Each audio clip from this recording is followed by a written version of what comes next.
শিয়ালপুর নামে একটি গভীর জঙ্গল ছিল। সেই জঙ্গলের মধ্যে বাস করত একটি পাজি শিয়াল। শিয়ালটি বনের মধ্যে ঘুরে বেড়াতো। ঘুরে বেরিয়ে সে যে পশু পাখি পেত সে সেগুলি শিকার করে খেত। এইভাবেই শিয়ালটির মনের সুখে ভালোভাবেই জীবন কাটছিল। এই জঙ্গলের পাশেই ছিল একটি গরিব গৃহস্থের বাড়ি। সে একটি মুরগির খামার তৈরি করেছিল। সে মুরগির খামারের মধ্যে সে অনেকগুলি মুরগি রেখেছিল। সেগুলি দিয়ে তার জীবিকা নির্বাহ হতো।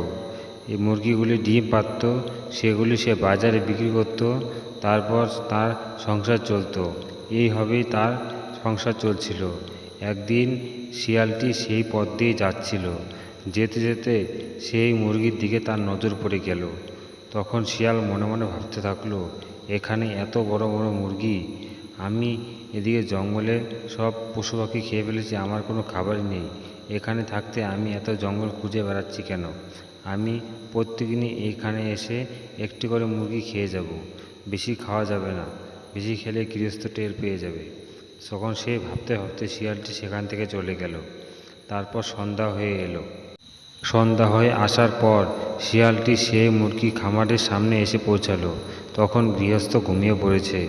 তখন মুরগি খামারের কাছে এসে দেখলো যে অনেকগুলি মুরগি সেখানে রয়েছে। তার নাদুস নুদুস চেহারা, তার দেখে ভীষণ লোভ লাগতে লাগলো। তারপর কিছুক্ষণ পরে সে মুরগির খাঁচার সামনে গেল। খাঁচার সামনে গিয়ে সে একটি মুরগি মুখে করে এনে সেখান থেকে নিয়ে সে জঙ্গলের দিকে চলে গেল। জঙ্গলে চলে যাওয়ার পর এইভাবে সে প্রত্যেকদিনই রাত্রেবেলা আসতো। সেই রাত্রে এসে সে একটি করে মুরগি নিত। এইভাবেই বেশ কিছুদিন চলতে থাকলো। চলতে চলতে চাষি একদিন খামারের কাছে গিয়ে দেখল তার মুরগি প্রায় অর্ধেক হয়ে গিয়েছে। তখন সে ভাবতে থাকলো, আমার মুরগিগুলি কে নিয়ে যাচ্ছে? সেই চাষিটি বলল যে, আজকে আমি রাত জেগে পাহারা দেব, দেখব আজকে আমার মুরগি কে নিয়ে যায়। তারপর রাত্রি হলো। রাত্রিবেলা আবার সেই শিয়ালটি এলো মুরগি খাওয়ার জন্য। তখন চাষি বলল, ও এ শিয়াল তুই? যা খালি একবার আমার মুরগির কাছে, তারপর দেখ তোকে আজকে কীভাবে শায়েস্তা করতে লাগে, আমি শায়েস্তা করে দেব। তারপর শিয়ালটি আস্তে আস্তে মুরগির খাঁচার দিকে এগোতে লাগলো। তারপর চাষিও তার পিছনে গেল। পিছনে গিয়ে শিয়ালকে বলল, ও তুই আমার মুরগি প্রত্যেকদিন নিয়ে খাচ্ছিস, আমার সব মুরগি শেষ করে ফেলেছিস? শিয়াল সেখানে দাঁড়িয়ে রইল। তখন লাঠি দিয়ে চাষি শিয়ালকে বেধড় মারল। বেধড় মারতে মারতে শিয়ালের পা গুঁড়ো করে ফেলল।